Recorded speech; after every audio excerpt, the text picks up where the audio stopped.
E se você quiser pedir um avião, eu quero aqui ver Mata Atlântica, você fica ali 3 horas sem parar vendo Mata Atlântica atrás de Mata Atlântica. Mas também se você quiser fazer o que muitos jornalistas fazem do exterior, alguns artistas, eu quero ver aqui queimadas, também tem, né?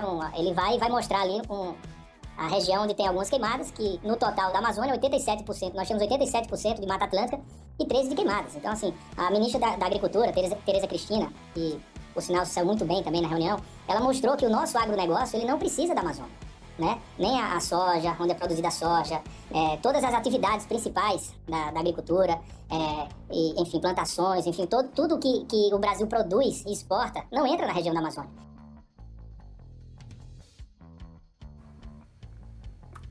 Galera, não tá fácil esse cenário político brasileiro não, né? Não bastasse o nosso presidente, esse camarada aí agora sensato, né? Diriam Fábio Frias, genro do Silvio Santos, dizer que 87% da Amazônia é composta de Mata Atlântica. Não tá fácil não. Por isso, hoje a conversa é muito legal aqui com vocês. É um assunto extremamente importante, já que o ministro, o rei do bom senso do governo Bolsonaro, tocou nesse assunto. Hoje eu vou comentar com vocês sobre a vegetação brasileira, um tema muito frequente no Enem. Então, chega junto aí, galera. Chega junto, hoje eu vou para um lugar um pouco diferente para apresentar para vocês as formações vegetais brasileiras. Chega junto. Como eu disse, galera, eu tô aqui agora, ó, dentro do slide. Olha só que maneiro, né? Estou aqui para mostrar para vocês esse assunto extremamente importante, como eu falei. É o seguinte, vocês estão vendo aí no mapa, um mapa que relaciona o clima e a vegetação. Aula de clima que a gente já viu aqui. Então é o seguinte, olha só para esse mapa de clima. Esse mapa de clima não é igual ao mapa de vegetação? Não é igual, mas é muito parecido. Por quê? Porque há uma relação entre o clima e a vegetação. Vamos pensar comigo. Pensa lá no deserto, o deserto do Saara. O deserto do Saara, ele tem algum tipo de vegetação, por exemplo, igual a vegetação da Amazônia? Não, é uma vegetação típica de lá, bem rara, bem escassa, porque o clima é muito quente. Região interior do Nordeste do Brasil, uma vegetação típica da região do Nordeste. A região amazônica, uma região muito quente e chuvosa, uma vegetação grande, frondosa, árvores de grande porte e tudo mais. Então é isso que a gente vê nesse mapa, uma relação clara que existe entre o clima e a vegetação. Então você percebe que há uma correlação. Tem floresta amazônica aqui na região onde é o clima equatorial, tem vegetação de cerrado no clima tropical, a Caatinga apresenta vegetação o clima semiárido, a vegetação de Caatinga, aqui a região litoral, a vegetação de Mata Atlântica, e o sul, as pradarias ou pampas e as matas de araucária. Então o clima ele vai definir os tipos de vegetação.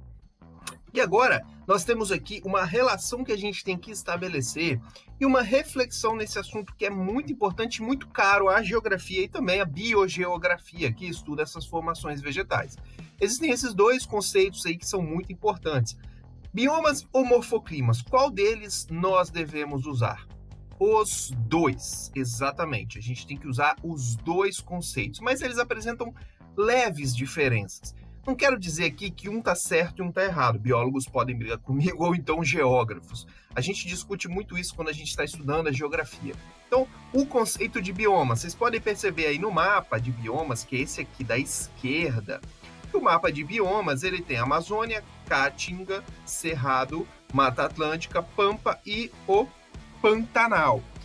O mapa de domínios morfoclimáticos, criado pelo Aziz Nassib Absaber, um geógrafo que trabalhava geografia física da natureza, ele já apresenta alguns domínios morfoclimáticos diferentes. Ele apresenta amazônico, cerrado, a Caatinga, os mares de morros, araucárias e as pradarias. Então, qual seria a diferença aí entre esses dois conceitos que a gente pode identificar? Óbvio que tem a diferença aí que a gente pode ver nos mapas, mas uma diferença básica conceitual, por exemplo, é que os domínios morfoclimáticos eles vão levar em conta também para a classificação das formações vegetais, vão levar em conta solo, que é a pedologia, o relevo, climas antigos, que são chamados os paleoclimas. Então o Aziz Absaber, ele foi um pouco mais específico em algumas formações vegetais. A gente não observa isso nos mapas de biomas. Não quer dizer que os mapas de biomas estejam errados, de forma alguma, mas eles não são tão específicos. É uma relação que existe entre fauna, flora e clima. E aí, no mapa de domínios morfoclimáticos, por exemplo, tem uma areazinha aqui do Nordeste que o Aziz Absaber chama de área de transição, que é que ele colocou aqui de rosa. Aqui são as matas de cocais. É uma área que gradativamente vai apresentar a transição para a floresta amazônica. Então apresenta características entre essas duas formações vegetais. O Pantanal é bem sabido por estudiosos que ele tem características de Amazônia, pradarias e até do Cerrado, além daquelas áreas pantanosas que a gente ouve bastante quando a gente vê na televisão. A área aqui que está com Mata Atlântica tem algumas formações vegetais específicas. A principal é sim a Mata Atlântica, porém no litoral você tem mares de morro, você tem restinga e mangues. E em cima dos morros, nas regiões de maiores altitudes, você tem os chamados campos rupestres ou campos sujos. Então, você não generaliza, você chama de áreas de transição, e aí você chama de um domínio diferente que o Aziz Absaber chamou de mares de morros. E outra coisa interessante, que o Aziz Absaber separou as matas de araucárias, que ocorrem aqui nessa região sul. A mata de araucária, ela ocorre sim em meio à Mata Atlântica, porém, a localização onde tem o maior número de matas de araucária, eles ocorrem nessa região sul do Brasil. Por isso que Aziz Absaber ele veio a desmembrar um domínio morfoclimático de outro. E você pode perceber que os pampas ali na região sul se estendem até o litoral, ao passo que no mapa de Aziz Absaber fica mais para aquela região sudoeste do Rio Grande do Sul. Então essas são as diferenças básicas aí entre essas duas classificações e que são extremamente importantes que a gente reflita. Porém, pode aparecer na prova um mapa de biomas, ou que vem aparecendo, ou então um mapa de morfoclimas, ou então só o conceito de algum morfoclima. Isso também já veio acontecendo. Fiquem ligados então nessas diferenças, galera. É um assunto extremamente importante. Vamos agora para as características de cada morfoclima do Brasil. Então, em geografia, nós temos que estudar os domínios morfoclimáticos. É óbvio que a gente também estuda os biomas. Lá na ecologia, a gente estuda com mais detalhes os biomas. Estudamos os dois, né? Só que eu vou dar um enfoque aqui para vocês sobre as características de cada domínio morfoclimático. Então vamos lá. Primeiro aqui, ó, o verdinho, esse verde mais escuro, é a floresta amazônica. A floresta amazônica é essa primeira foto. Por quê? É uma vegetação de grande porte. A vegetação, a região amazônica tem muitos rios, como vocês podem perceber aí na foto. A vegetação são árvores muito grandes. Quem se lembra aqui de uma reportagem do Fantástico que mostrou árvores de até 80 metros na Amazônia? Então são árvores de grande porte. Nós temos também a vegetação latifoliada na Amazônia. É aquela árvore com folhas largas, porque você tem uma alta incidência de raios solares e uma alta incidência de fotossíntese realizada pelas plantas. Então essas árvores elas têm as folhas muito largas. Nós temos também 3 subdivisões da floresta amazônica. A mata de terra firme, que é aquela que nunca alaga. A mata de várzea, aquela que alaga periodicamente, nos períodos de cheia, nos períodos de maior chuva.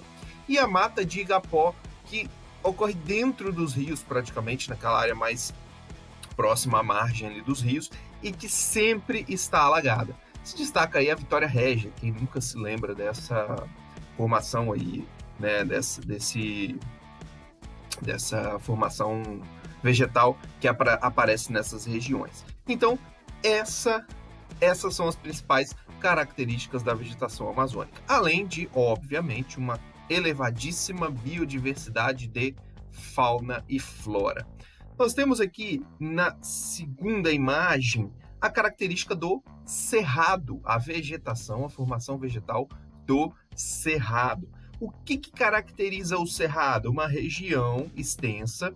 Não são regiões de planícies, mas são regiões muito planas. Em alguns locais você tem aqui no fundo esses planaltos com platôs elevados. Você tem gramíneas em grande parte do cerrado. Você tem o cerrado também, que é o chamado cerradão, com árvores de médio porte, aglomeradas, mas em boa parte do cerrado as árvores são esparsas, como mostradas aqui na foto. Essas árvores esparsas, o que? Árvores separadas, que não ficam aglomeradas. Os troncos das árvores geralmente são retorcidos. Por quê? Acredita-se que é uma adaptação às frequentes queimadas que ocorrem no cerrado. Podem ser queimadas naturais, às vezes cai um raio ali, um temporal, e começa uma queimada. Como fica um período longo de seca, esse fogo se estende. Mas o que é mais comum é a ação antrópica, a ação do ser humano interferindo, né, na região do cerrado. E aí, isso é o que caracteriza o cerrado. Isso não quer dizer que o cerrado seja pobre em biodiversidade de fauna e flora. Não, não, não. Muito rico em biodiversidade de fauna e flora. E dizem que o cerrado é a floresta de ponta cabeça, porque as árvores são muito grandes. Porque no período de chuvas, que é o verão do clima tropical, a água ela se armazena no fundo, no solo. E aí as raízes elas se desenvolvem muito bem. Agora, essa terceira imagem fica bem fácil. Esse vermelho, que já é uma cor quente, já simboliza para nós a caatinga. A caatinga, caracterizada pela presença muito grande de galhos secos, árvores com pouquíssimas folhas. Constantemente essas folhas são perdidas, porque é um clima muito quente e seco. E muitas cactáceas, que são os cactos, que é a vegetação xerófila, característica do cerrado. O que é vegetação xerófila, professor? É uma vegetação adaptada ao clima seco, porque ela armazena água no seu interior. No período de chuva, que é bem curto nas regiões do cerrado, essas árvores que estão sem folhas, elas voltam a ganhar as folhas. O solo é muito pedregoso, dá para ver um pouquinho aqui, ó, um pouco de pedras, porque tem pouca presença de ar, pouca forma de sol. E a gente observa também na caatinga que o nome deriva do nome indígena, onde caatinga significa vegetação prateada. Visto de cima, parece que você está vendo uma vegetação prateada, por conta da alta presença de galhos secos. Continuando, dando sequência à caracterização da vegetação, nós temos agora 3 domínios morfoclimáticos que faltam. Esse aqui, que é o Mar de Morros. O Aziz Absaber chamou assim porque, visto do avião, pareciam vários morros, né? Pareciam várias ondas, parecia que estava sobre um mar, e aí ele convencionou se chamar Mar de Morros. Ele tem 4 tipos de vegetação, mas a predominante é essa aqui, ó, a Mata Atlântica, que é muito parecida com a Mata Amazônica, mas não é Mata Amazônica. Não, Fábio Faria, tá errado. Não é a Mata Amazônica. Então, a Mata Atlântica é bem parecida, alta biodiversidade de fauna e flora, vegetação latifoliada, típica de uma região muito úmida, só que ela não tem grande porte, não tem? A gente não tem aqui na região de Mata Atlântica árvores de 80 metros, como a gente tem na Amazônia. Já pode ter tido alguma época na história, mas não é mais assim, infelizmente, pela devastação. A Mata Atlântica é predominante, essas são as características. A gente não percebe tão claramente a mata de Igapó, a mata de várzea, a gente tem muita mata de terra firme. Hoje a gente percebe muito pouco porque ela está praticamente toda devastada, a gente tem pouquíssimos remanescentes de Mata Atlântica. Mas é a vegetação predominante no Mar de Morros. Outro tipo de vegetação litorânea. A vegetação litorânea tem os mangues, que é aquela que a gente vê lá, o caranguejo, que a gente consome ele, vem dos mangues, aquela região com solo lodoso, árvores com raízes rizóforas, que são as raízes que se adaptam a esse ambiente com pouco oxigênio para se oxigenar, então ficam para fora do solo. E a restinga, que é aquela vegetação rasteira na beira da praia, onde tem um solo arenoso. Mais para o interior, o solo ainda tem influência do sal marinho e também da areia da praia, mas se desenvolve uma vegetação de maior porte. Isso dentro do Mar de Morros, mas no litoral, não diria nem que seria na região de Morros, né? Em topo dos morros, a vegetação de campo rupestre ou campo sujo, uma vegetação arbórea bem de pequeno porte, de até meio metro, gramíneas, que não se desenvolvem por causa do frio, mas isso só nas elevadas altitudes, acima até de 2.000 metros, quase 3.000 metros, na região do Caparaó, região da Serra do Caparaó, em algumas regiões do interior de Minas Gerais. A gente tem nessa segunda imagem a mata de araucária. localizada aqui no sul do Brasil. A mata de araucária, ela tem essa característica, troncos elevados, a copa das árvores muito alta. Por que essa copa alta? Como ela se desenvolve em meio à Mata Atlântica, ela tem uma folha muito fina, que é a acicofoliada, é folha em forma de agulha. Por quê? Para evitar o acúmulo de geada ou neve no período de muito frio, que ela ocorre numa região de clima muito frio. Então, isso evita a árvore de morrer. Então, ela faz menos fotossíntese, então ela precisa de mais luz solar, então ela se desenvolve acima da região da vegetação de Mata Atlântica. Por isso, as copas tão altas, por isso esses galhos extensos aí para levar as folhas bem para o alto. E por fim, as pradarias, não são padarias, são pradarias, também chamadas no mapa de biomas de campos sulinos ou pampas gaúchos, que se estendem lá para o Uruguai e a parte nordeste da Argentina. O que caracteriza as pradarias? Extensas regiões planas, algumas áreas podem ser planície, mas a maior parte essas áreas planas, com gramíneas. As árvores de médio e maior porte estão em vales chamados de coxilhas, lá na região sul, onde é muito comum a criação de gado. E os lagos nessas regiões que se encontram são chamados de arroios, daí que vem o nome Arroio Chuí, que é o ponto mais ao sul no Brasil. E uma curiosidade do tio Jonas: vocês sabiam que a carne produzida nas pradarias e nos pampas são as melhores do mundo? Por quê? Porque o boi ele anda numa região plana, então ele não sobe os morros. Aqui na região de mar de morros, um boi ele vai desenvolver mais a musculatura. Aqui não, ele vai desenvolver menos, e aí a carne vai ficar mais macia. Uma carne argentina é uma delícia, é uma carne de muita qualidade, por essa característica geográfica das pradarias. É isso, galera. Espero que vocês tenham gostado desse vídeo.